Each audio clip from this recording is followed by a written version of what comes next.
Episode 84 of Strange Brow Radio. I'm your host again, Tobe Johnson. We're back from the Montana Vortex. So what do I have for you? Fresh off the press is an interview with Owner Joe Hauser and resident scientist Nick Nelson. We grab a seat around the campfire and have a discussion about the place. But if you want to see all that you can see, join patreon.com/Strange Brow Radio, and there will be the entire video that I shot while I was on scene for Patreon members. And that again, patreon.com/Strange Brow Radio. Also, a thank you to the sponsor, Feral by Aaron, ERYN, Alchemy Sound Devices, Drums, Rattles, and Smudge Fans at Etsy. ERYN is how you spell that. All right, let's talk about the Montana Vortex, because, stuff did happen, and much to explain. We'll be right back.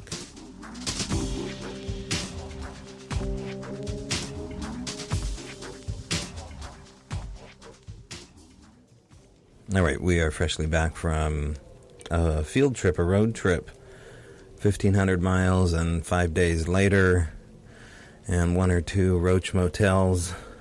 Follow me on Facebook and you'll know what I mean. We headed out to a place called Columbia Falls, Montana. The most beautiful place, man. I've been a couple places. This stunning. I've never been to Montana, and so we were already making plans to go back. But we had a destination in mind. We headed to and went to and rolled some film at the Montana Vortex. Again, that is in Columbia Falls, Montana. And it was absolutely stunning, as I said, and amazing. There was I couldn't ask for a better host, first of all, between Tammy Fox and Joe Hauser, who run the place, and Nick Nelson. Consequently, these are our guests today for the show around the campfire. And it was a real treat from the beginning to the end, and I enjoyed myself a whole lot. And so we did roll some film when we were out there. And if you are on patreon.com/Strange Brow Radio, you're going to get a full tour of the entire vortex as given by Joe Hauser, and it is a roadside attraction, masquerading as a roadside attraction, but it is a skin twin. It is a Al Moon sister or brother. It has all the principles that we're used to when we talk about these things here, including someone who's an extended experience, who lives on the place, who's interested in the phenomena, who doesn't challenge it with ego, and invites people in readily. So it's a fantastic place. I can't talk enough about it. If you don't have anything going on the next week, or you have a week that you can fit in someplace or longer, spend some time out at the Montana Vortex with Joe and Tammy Hauser. It would behoove you, as they would say in the military, to go do that. And it's relatively inexpensive to take the tour there, but you're going to want to hang out at the place too, which they're totally okay with. So you pay an admission, and then you get to kind of stay and linger and hear all these incredible stories. I believe they're open from 10 to 5, Monday through Saturday, maybe 7 days a week. And again, like I said, we're making plans to go out there. Now, what's so great about going inside this roadside attraction, in air quotes? Well, you get to mess with quantum physics up close and personal, and there is no gimmick here. Okay, they walk you through the process of how and why this may be occurring in these specific spots here. And just like at the Al Moon Lab, it's concentrated in one specific area, mainly this tilted house. So outside the tilted house, there's a lot going on as well, including shrinking and growing, which, when you have a level that's on the level, and you can see firsthand that people are slowly growing and shrinking in front of your eye, and you can measure it, which we did, it turns into something pretty spectacular. So a lot going on with that place there, and I won't give it all away, but I did mention that there was a point right when we got there where there was this rounded stone area, like paver stones you'd put on a patio, and Joe Hauser takes you to this area. And we talk a little bit about this in the video for the Patreon members, but within the middle of these paver stones in this circle in the middle of the woods, which was maybe like a 20 by 20 circle, there was a 20-inch, 20-foot circumference circle. In the middle, there was a giant 60-pound piece of rose quartz that was able to spin on its axis a certain degree left and right, mainly north and east. And it would do it when you would turn your back on it. Now, you would never hear it slide on granite, but it was something that we did measure happening. And we, when the staff is the only one there, and there's only 2 or 3 people on staff, and the shop's closed, and this thing's still spinning on its axis left and right, sometimes more than 5 to 7 degrees, it's pretty significant. And or let's just quantify that in inches. I think it moved maybe a good 5 to 6 inches left and right on its axis, north and east. Anyway, that is in Columbia Falls, Montana. Don't be a stranger to the Montana Vortex and its strange, shrinking, growing ways. Really, really, really worth it.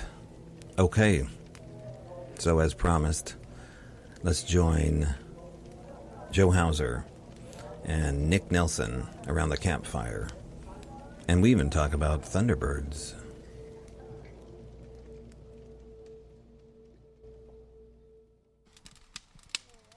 All right, we are out here at the Montana Vortex. I'm with Joe Hauser, Tammy Fox, and Secret Agent Aaron.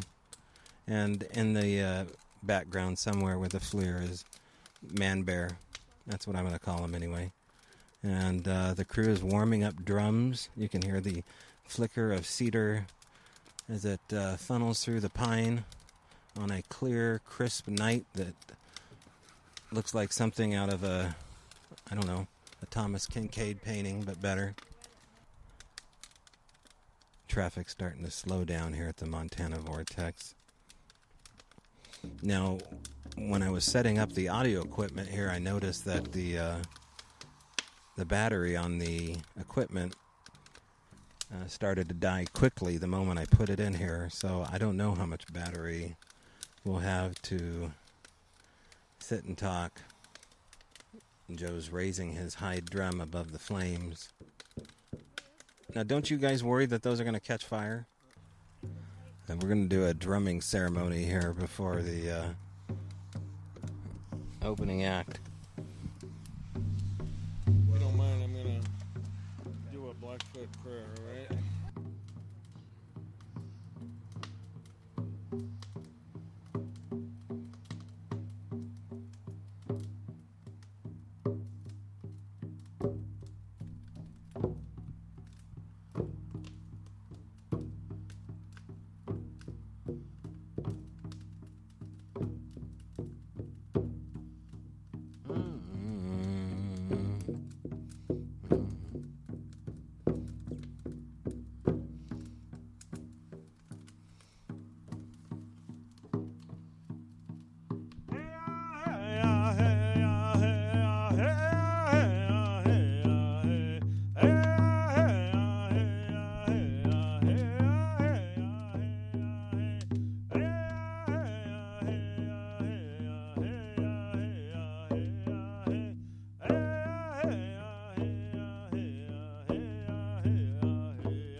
Mistaki tapi, ogi dapi, ayo kanatane kimak dokiman, ayo spumane kinak dokiman, io kanatane kimak dokiman, mistaki tapi, ogi tapi,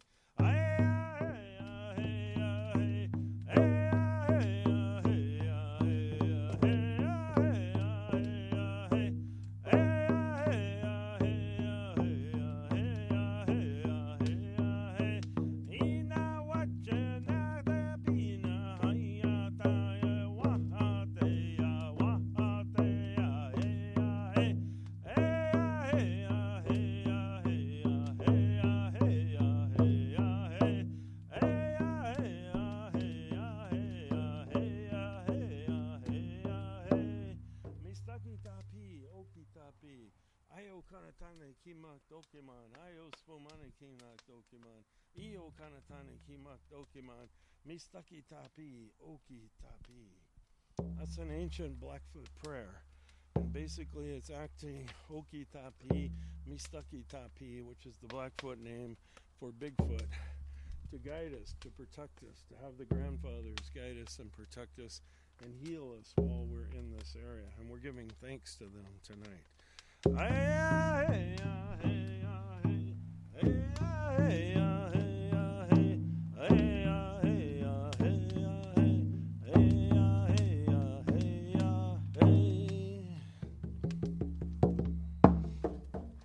What a perfect way to open up the evening. I like that. Well done. The 4 tribal members. Oh, yeah. Activity over the mountain, you know. 3 sentinels up just perfect.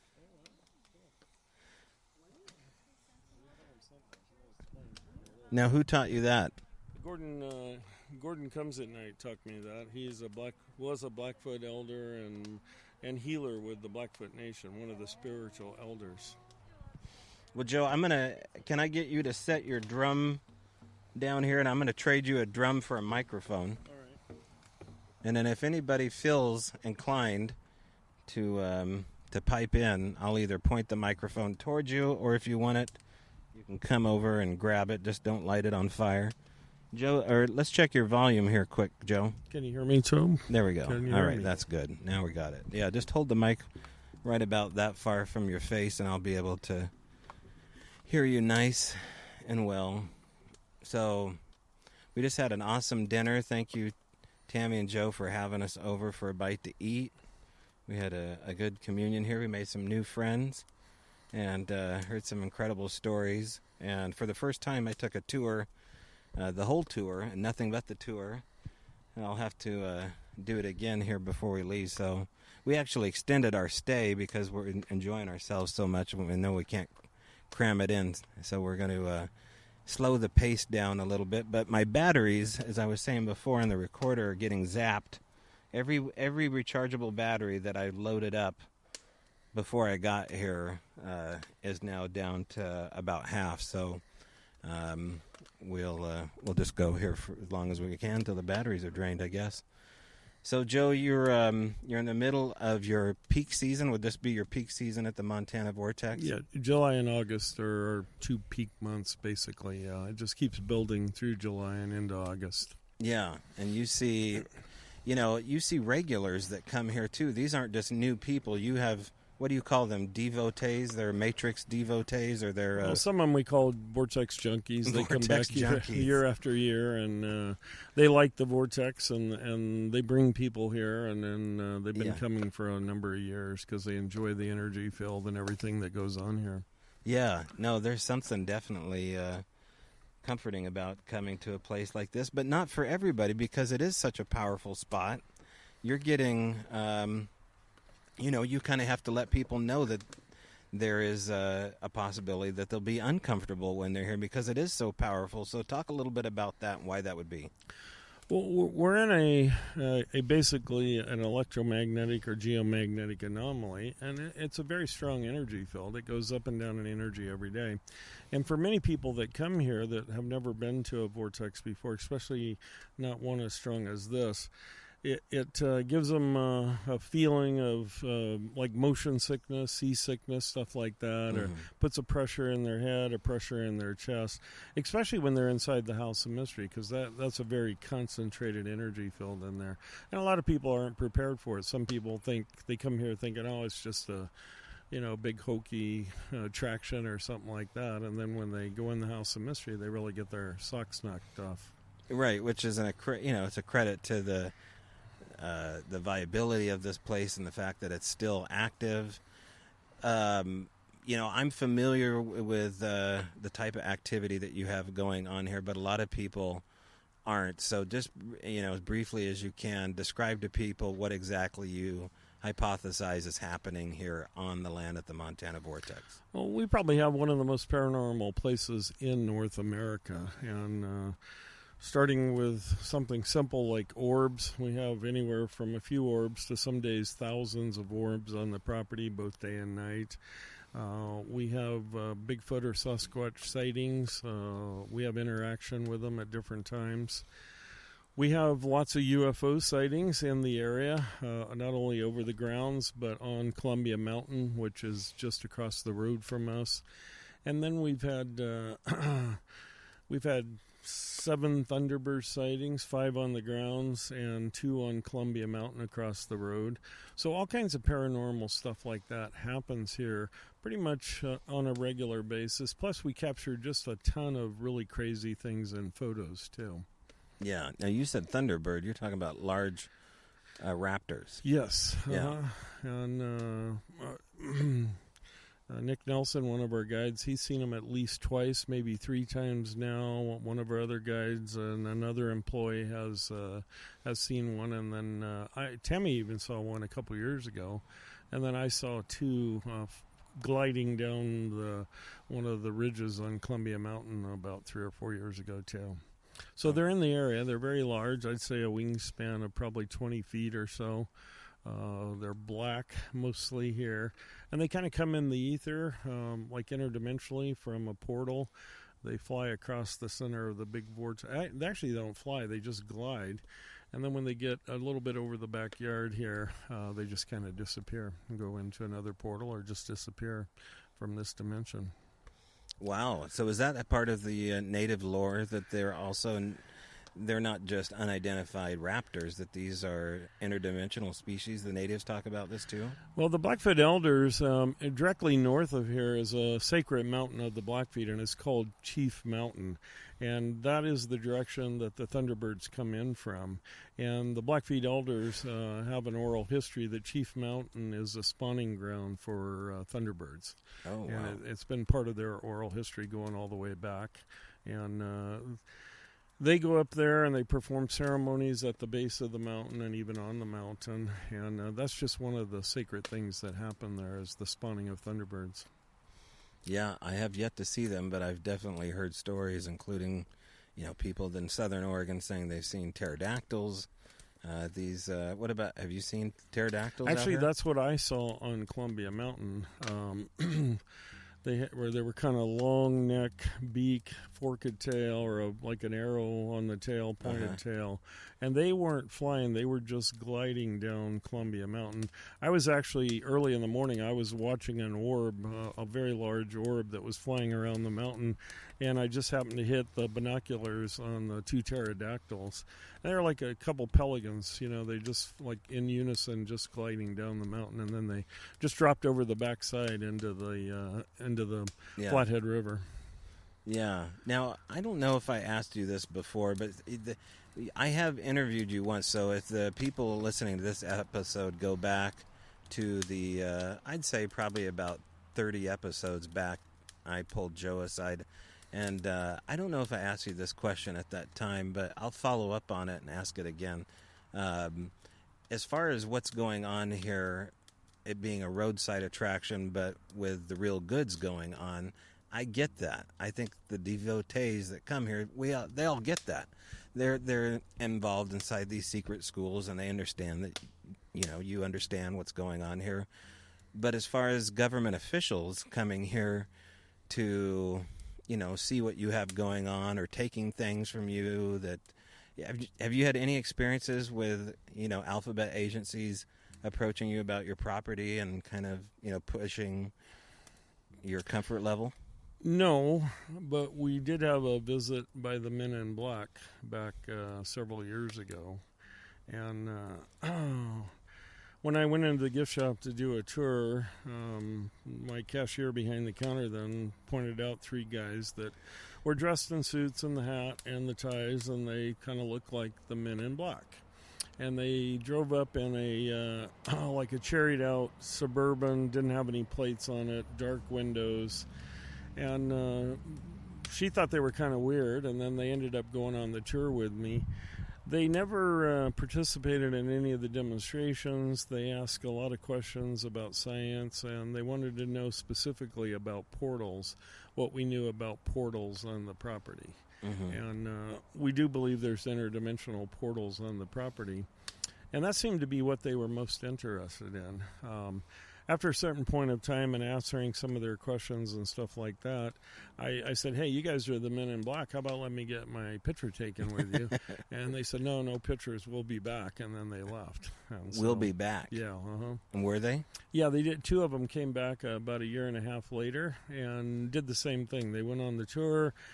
They didn't participate in any of the demonstrations. Again, asked just questions about science and quantum physics, and basically wanted to know what we knew about interdimensional portals. It's so weird because you think if they're Men in Black, they'd already know what you know. So why go through the dance of the cards and drag you through the motions? I think they already did know, but nobody had put anything like this on the radar for a roadside attraction. These things were always considered roadside attractions. And we started looking into the science behind it and developing the science side of it. Right. And I think word like that got around, and it's like all of a sudden, well, there is something here, and these guys might be finding out about it. And we want to know what they know. Yeah. Now, there was a little bit of a white flash above your right shoulder about, 40 feet up in the air, but it was behind the tree line, so it could have been an airplane. It's been a while since I've seen little white sparks of light in the woods, but I figure if you're going to see one, it'd probably be here. So we get all kinds of light anomalies here, both on Columbia Mountain and in the Vortex area here. You'll see lights that almost like the blink of an eye, where an eyelid opens up and then closes. And there are different light anomalies out here for sure. Now, the audience of the show is pretty smart, sophisticated audience, and we moved past the idea that Sasquatch exist and that they do roadside crossings, and we just move into your territory. So give us some theories, Joe, about where they're from, because you know certain individuals. You have names for individual Sasquatch out here. So do you have any theories or inside track? Some people profess to have inside track of where they're from, what their true name is. In fact, I just got an email the other day from a psychic in Cresswell that gave me a specific name for what the Bigfoot want to be called. But what do you say about that? Well, we've never heard what they want to be called, although one of them has downloaded information to my wife Tammy and told her that his name was Raybo and provided her with some information and stuff like that. Other people have come up with names for them, the Janu, the Force people. I mean, there's a lot of different people out there calling them different things. But as far as them ever communicating that to us, no, they haven't. Right. And I think the name that the latest one that I've heard is Aona, or Aona. Maybe I'm mispronouncing it, but I've actually heard that name before too. Oh, you have? Aona or Aona. Yes. Okay. Well, that's interesting. And, we'll have to as talk. far as where they come from, I think there's a lot of them that have been here for obviously a very long time. The Blackfeet here have an oral history of them, and they call them Mi Stucky Tapi, which means large mountain spirit. The Blackfeet up in Canada, who are relatives of the Blackfoot down here, they call them Oki Dapi, which means whole being or original human. And both tribes and many other tribes believe they're healers and protectors, and they can be called upon to to help the tribe out. And, years ago, I came to the conclusion that they were probably interdimensional based on what I had seen and experienced in the Sierras in California. And after coming to the Vortex and having more experiences with the possibility of portals and different dimensions, Right. I still feel that way. I think they have the ability to go between one dimension and another. Yeah, and I think that that's probably where, if you look into this phenomena long enough, it always leads you to that answer. But just like we were talking around dinner, it's very difficult. These people have things to lose if they go to that answer and say it's quantum physics, or, we can see that there's a supernatural element to the component. There are people that know this very well, and they have stuff to lose, so therefore they cannot talk about it. But I mean, you're just completely transparent, which is refreshing for me as a guy that wants to ask these questions. So what do you think it's going to take, Joe, for that kind of transparency for these people that do have things to lose to actually talk about it now, like we're talking about disclosure with the UFOs? We reached an impasse there, and now we passed that impasse. Well, I think there'll always be people in the Bigfoot community that are skeptical of some of the things that we have seen and experienced. And you know some of the stuff that we've experienced here, and you've seen them too. And that's basically, they get kind of stuck in a dogma of what they have perceived these individuals to be, and they haven't opened, or these beings to be, and they haven't opened their mind enough in order to step through that curtain of energy and move to the next level. And we don't even talk about Joe's background. I mean, you have a biology degree. You've studied quantum physics for over, how long, 15 years? I've been doing it here, for 15, 16 years, studying physics and quantum physics. I also have a minor in physics. And so I've always been interested in it, and it kind of fits in with everything we do here. Most everything we experience on the Vortex grounds is based on energy and quantum physics. Yeah. Now, do you do a fair amount of debunking on your own claims? Because that's one of the things that, you get this confirmation bias that, there's going to be weird stuff all over the Vortex. This is the weirdest spot. But yet, that some of it's going to be debunked because it's just, by coincidence. So do you still find yourself battling between confirmation bias and debunking? Because I do. Well, in a way I do, but I've been here so long, and many of our employees have been here for a long time. Nick Nelson has been a guide here, and one of our head science people now for 15 going on 16 years. And we have just seen so much in that period of time that we've been here that and we, a lot of times we look at each other and say, hey, did you see that? Yeah, I just saw it. And so we kind of hit off of each other that way. But there's so many things happen here, and I'm not trying to debunk any of it, really. We've had lots of people come in here that's tried to debunk the Vortex, and most of them always leave and come back finding out that... Yeah. I mean, we had guys that took 36 photos on the Shrink and Grow platform one day. They had their camera on a tripod. They never moved the camera. They were taking pictures of everybody. They went back home. They measured every single picture. They had a measurable difference in the Shrink and Grow. And when the guy called me up to tell me about it, he said, I didn't move that tripod all day long. It was exactly in the same spot. I go, yeah, it was right there. I go, why? And he goes, because several of the pictures, the building has moved over 4, 5, 6 inches. And just like the rock over here. Right. Yeah. So those kind of things, when people come in here trying to debunk it, and they've used different methods, nobody, I mean, it's been here 50 years. It's withstood the test of time. Yeah. And nobody has been able to really debunk it or prove that anything that happens here doesn't exist. Right. Now, Nick, you've been here, he's been here 15 years? Right. Yeah. Would you mind talking? Can I give you a microphone? Okay, let me see if I can hand it over to Nick here for a second. I'm going to take the mic just for a second and let's see if this will reach you, Nick. Can you see that? Yeah. Okay, let's make sure that cord's going to reach you. I think we got enough room. Okay, now bring that mic up maybe about 6 inches from you. Okay. There we go. Okay, Nick, 15 years is a long time to see stuff, and you've seen plenty. Well, yeah, quite a bit. Yeah. Including the lights. You've seen quite a bit of UFO and these orbs? Yeah. Oh, yeah. I've seen orbs. At this very moment, we're looking up at that mountain, and I know there's 3 UFOs up there. I just came in from seeing them. Oh, just tonight? Yeah. After dinner? Yeah, no, just a few minutes ago. Okay, so you're watching the background as things are happening. Yeah, sort of. Yeah. Yeah. You're so used to it. And, I mean, you've had a whole host of things here, including Bigfoot encounters. Yeah, I had my encounter. Yeah. I found myself within 5-6 feet of one. Yeah. And briefly. Yeah. And now you said encounter, so it's your only one? Yeah. Okay. Yeah. And so do you find that they like to mess with you at all?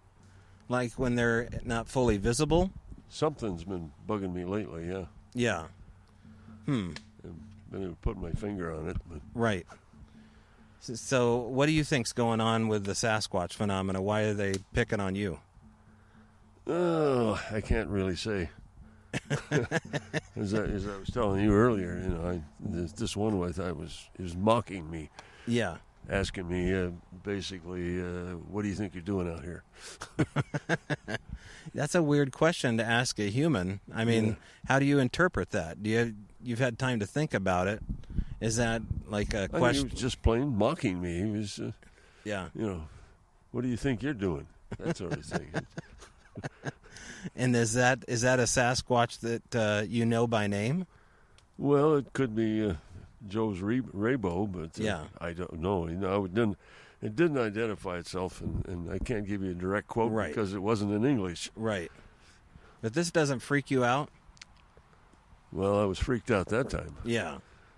No, I've become accustomed to things Right. going crazy. So do you think there's a relationship at all, Nick, between the lights that you're seeing on the mountain tonight and the Sasquatch stuff down in here? And what do you think it is? Well, I couldn't say. I mean, the lights are, they've been around here since long as we have, Yeah. and longer. Right. I think the lights are, this is like Grand Central Station. Right. These things that we call sentinels, for instance, they form a hexagon in the sky. And on 2 different occasions, I've seen lights flash on in between in the center of that hexagon, which, by the way, is probably a couple of miles across. And then there's just something comes out of it and speeds off to the east, gets to that mountain over there about 8 miles away in about 3 or 4 seconds. Wow. And you see that with your naked eye? Yeah. Wow. I did put my binoculars on one of them for a second, and you could see the disc inside the light. And now you and Joe wrote a book together, right? No. No. Just you wrote the book? What's the name of the book that's on the corkboard over here? Well, that's called The Mystery of 216. 216. Okay, that's the number right there. Yeah. And why are those numbers important? Well, there are 3 vortexes on the property. And there's a little one, a big one, and a middle-sized one. And the little one is the more active one. It's the one that surrounds the house, the crooked house. Yeah. And it's 54 feet. And the second one is 108 feet. And the big one is 216 feet. And this number just correlates to all sorts of things. You find it everywhere. For instance, our moon, which eclipses the sun every now and then. Right. It's rather an interesting coincidence that this ball up there in the sky is a precise size and at the precise distance away from the Earth to block the sun precisely. Yeah. Yeah. And a lot of people think, well, maybe that moon was just parked up there on purpose, which is kind of a silly idea, but still, when you find out that the moon has a diameter of 2,160 miles, maybe some of this stuff just keeps... There we go, it was parked out there, 216. huh? I don't know. Yeah. I don't know. What do you think? Let me ask you this, Nick. Do you think this is randomness just based on chance, or do you see a grand design? Do you see a creator in charge of all this? Yeah, I see that there's something behind it, yes. Some kind of blind clockmaker? I don't know. Yeah. It's hard to quantify. Well, I don't like conspiracy theories. Right. But you never know. Right. Well, 216 is kind of a conspiracy. Yeah. I mean, but it's backed up by science. Yeah. It's backed up by your science, so you see those numbers around here all the time. Here and all over the universe. All over the universe. Yeah. And so that connects to the Fibonacci? Oh, yeah. Yeah. The Fibonacci sequence is certainly in vogue here with the vortexes. I think all vortexes have that sort of thing going on inside of them. And then what were you guys saying about the 3 6s? Explain what you were saying. Why is that important? I don't know. This is important. I mean, it's a number, 666. It has gotten a bad reputation. Right. I'm just saying it's a bunch of numbers, like I was telling you earlier. Yeah. 1, 2, 3 is 6, and 4, 5, 6 is 15, which adds up to 6, and 7, 8, 9 is 24, which adds up to 6. Okay. There you go. Yeah, you're right. Okay. Yeah. I never knew that till tonight. Okay. Yeah. So there's still an open mystery there, but it has kind of a dark connotation just based upon, Judeo-Christians. Yeah. Yeah. Okay. This, You don't see that number popping up here per se, 666. No. No. I just think that the number's got a bad rep. Yeah. I mean, we're here to clear it up and dispel some legends. Well, thanks for talking to me. Yeah. Yeah. Well, just one thing for Yeah. you back this thing. Okay. I saw those Thunderbirds up close and personal, and they were right over my head, and I don't think they're raptors. What do you think they are? I don't know, but they have a beak on them, more like a grosbeak. Have you seen those birds? What kind of beak? A gross beak. Yeah. What does that mean? I don't know, but it's not the hooked beak of a raptor. Like a vulture or a eagle or whatever, hawk. Okay. The grosbeak is a type of bird, and they have a long, pointed beak. Okay. It'd be like if you took a raven and straightened its beak out and make it black and pointed. That's kind of what it would be. Really? Okay, so you were close enough to see that. Yeah. And they're black. The whole thing is black? The ones I saw were black, yeah. And how big do you say they were? Because he was saying... The wingspan was at least 15 feet. At least 15 feet.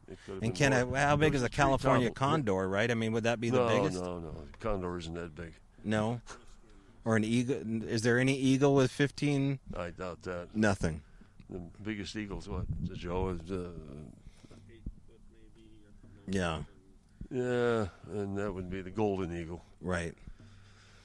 Well, I have yet to see those, but we'll be here till Friday, so maybe we'll see something. Maybe we'll. Yeah. Great. I'll take that back from you, Nick, there. Thank you so much. I got it. And I'll hand this back to Joe. Well, Joe, before my batteries die here, is there anything you want to tell people that, they have some time due to COVID right now, like we do, to, travel to places that they had put on their bucket list? You're part of the bucket list scenario here. What do you have to say to potential people that want to come on out here? Well, basically, I mean, this is an experience that you're not going to have anywhere else. It's very unique. It's extremely interesting. It's scientific. And we give a tour that's based on quantum physics and teaching people about energy and stuff like that. And I think most people that come here, I mean, based on our feedback and from the different social media sites and stuff like that, right? People really love it, and they like the tour, and they really learn a lot. And we're really teaching here. We're teaching people about energy, and that's what it's all about. Everything is energy. And like Tesla said, if you want to understand the universe, look at energy, frequency, and vibration. And that's kind of what we do here every day. I think we have so many people that are coming in because of the COVID thing. A lot of staycationers are coming in, but we get people actually from all over the world. This is the first year we're really not going to have people from European countries. Every year we get people from 26, 27, 28 different countries. And because of everything's closed down, we're not even having any Canadians. So if you're in the United States and you're anywhere close where you can come here, stop by. We'll give you a great tour, and I guarantee you won't leave disappointed. You got to come out to the Montana Vortex. You got to hear Nick's stories. Here in California, not a California condor story, but a thunderbird story at the Montana Vortex is a really unique. I keep seeing things above me here, so I'm a little distracted because I thought I saw something up in the trees again. So maybe I'm seeing what you saw earlier, Nick. But the Montana Vortex, you're going to be here during the daytime for the tour, but you can stick around at night and look at this beautiful mountain here and see all sorts of stuff. And I just appreciate the hell of you guys having us out here. You showed nothing but hospitality, and it's been a fantastic time. Not quite over yet, but thank you, Joe. And what do you see, Nick? You see another light coming by. Okay. Well, we got a busy night, and what we're going to do now here is we're going to go leave out the recorder, and I'm going to show Joe where I hope to leave it and see if we can set that out somewhere. Is there something going on? Indeed, there was something going on, and that something was the International Space Station, unfortunately. But, you keep your eyes open for everything, and luckily for Manveer, whose name actually is Manveer, Manveer had a app ready to go for the ISS and directed the phone towards the anomaly, which turned out to be the ISS. Although I did see something later that evening with third-gen night vision that was pretty unexplainable below the tree line close at hand. And when it came to the recorder, I did leave a recorder there. Of course I did, but for whatever reason, the file got corrupted.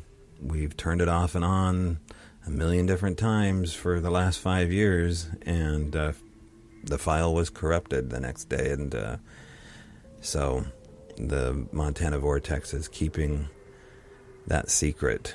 There's some stuff, too, that you don't know about the Montana Vortex that I just didn't have time to get to, so you have to go there. There's, I know on Good Information, because we had dinner with him, David Pilates has moved relatively close to town, so if you want to go get a 2-for-1, that's quite possible. There's a lot going on inside the gift shop of the Montana Vortex, so you kind of just have to hang out at these places. You have to go. You just have to decide to go. It's hard to make synchronicity happen and put yourself in play with synchronicity, and then cool stuff will start to happen. That's my advice to you. Do it before lockdown comes back around, why don't you? And hey, if you're not doing anything now, you can check out strangebrowradio.com. There, you will find a Patreon page, the merch page, the Al Moon Lab audiobook, A Shared Paranormal Experiment. You can get a hold of me, too, at strangebrowradio@gmail.com with your own unique story. Remember, as anonymous as you'd like to be. And if you're in town, like I said, maybe we can hang out and do this first person. Oh, there's some new bumper music here playing, I guess, in the background. I hope you like it. Had some time in the Stardust Hotel in Wallace, Idaho. Okay, guys, as always, I will see you in the trees.